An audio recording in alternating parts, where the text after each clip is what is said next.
Hello and welcome to the International Daily Roundup with People's Dispatch, where we bring you some of the top stories from across the globe. Let's take a look at today's headlines. Journalist Maria Ressa convicted of libel in big blow to press freedom in the Philippines. Colombians march in Bogota against government mismanagement of pandemic. Hamas calls for Palestinian unity to resist Israel's annexation plan. Irish establishment parties join hands to keep Sinn Féin out. US Apex Court rules for protection for LGBTQ workers against job discrimination. We begin with the Philippines, where journalist Maria Ressa was found guilty of cyber libel by a court on Monday. She is one of the co-founders and the CEO of Rappler. She was declared guilty of libel along with the Rappler journalist Ronaldo Santos Jr. for publishing a story about a multimillionaire businessman Wilfredo King in 2012. They were convicted under a highly contentious cybercrimes law from 2012 and on a matter of technicality. The libel case was filed by King in October 2017. The article alleged that King had possible connections with Manila's drug cartels and had apparently bribed a Supreme Court Chief Justice with a sports car. While King alleged that the rival businesses were behind the piece, Ressa and Rappler have asserted that their editorial policies are rigorously independent. Ressa and Santos have been jointly fined 400,000 Philippines peso, close to $8,000, and they are to serve a jail sentence of minimum 6 months and a maximum of 6 years. Ressa and Santos have valid bails and are preparing to appeal against the sentencing to higher courts. Many, including Ressa herself, have decried the judgment as a blow to press freedom and independence of journalists. Ressa currently faces 7 other criminal cases, all of which were filed after Rodrigo Duterte came to power. Rappler and Ressa have reported extensively on Duterte's war on drugs and counter-insurgency programs in the southern Philippines and the massive toll that has taken on the human rights in the country. We now go to Colombia, where massive mobilizations took place on Monday. Protests took place in different parts of Colombia's capital, Bogota. People marched to protest the national and local government's mismanagement of the coronavirus pandemic. A large mobilization was also held in Medellin, denouncing government negligence.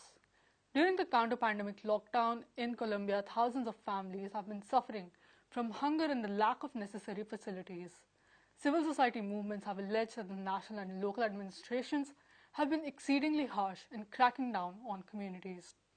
In Bogota, the administration of Mayor Claudia Lopez has been involved in forced eviction of dozens of families in poorer neighborhoods without any rehabilitation. The city administration also repressed a mobilization organized by victims of the armed conflict demanding dignified living conditions to survive the lockdown. Other issues raised by protesters included the continued assassinations of social leaders, human rights activists, and FARC ex-combatants and their family members. Since the lockdown, over 45 people have been assassinated. The National Police, or the ESMAD, came down heavily on protesters in both Bogota and Medellin.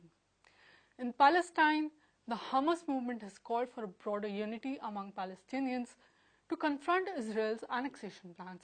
Addressing the media on Monday, Salah al-Bardawil, senior Hamas official and member of its political bureau, emphasized that a united struggle will bring the Palestinian project back on track. The government of Israeli Prime Minister Benjamin Netanyahu is set to start the process of annexing large parts of Jordan Valley in the occupied West Bank from July 1st. According to the plan, at least 30% of pre-1967 Palestine will be annexed into Israel.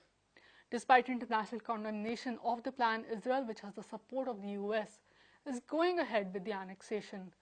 Earlier on June 9, Ismail Haniyeh, the head of Hamas political bureau, had asked all the Arab countries to come together and confront the Israeli annexation plan.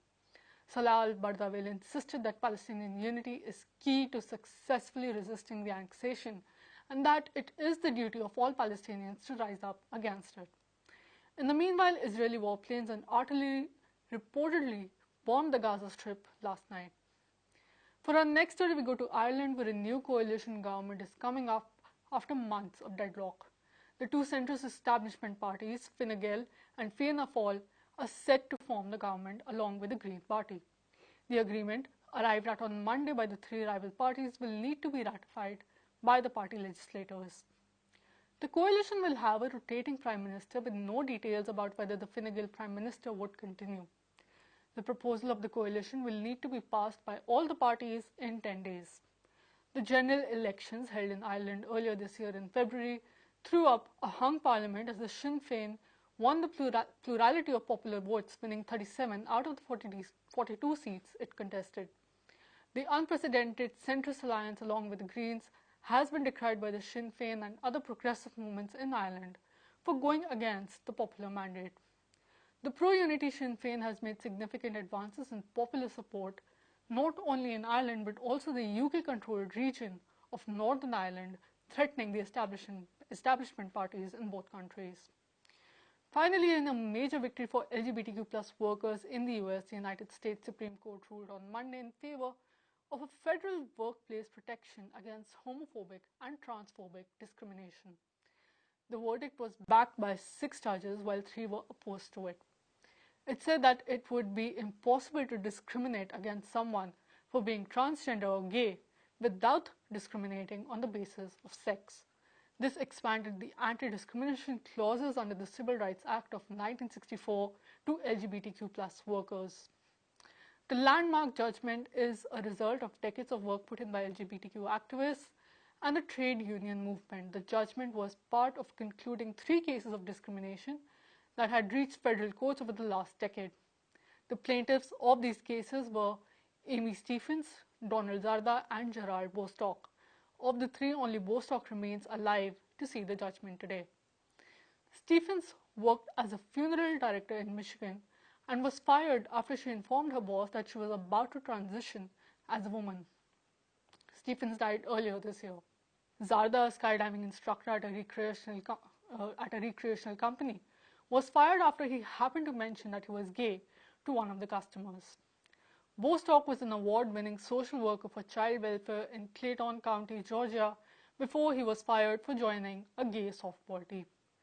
The court decision is expected to benefit over an estimated 8 million LGBTQ+ workers in the country who live in states with no anti-discrimination law or workplace protection for sexual minorities and transgenders. And this is all we have for this episode of the International Daily Roundup. For more such stories and videos, visit our website peoplesispa.org, subscribe to our YouTube channel, and follow us on Facebook, Twitter, and Instagram. Thank you for watching. Que cantar, que vamos a triunfar, avanza ya.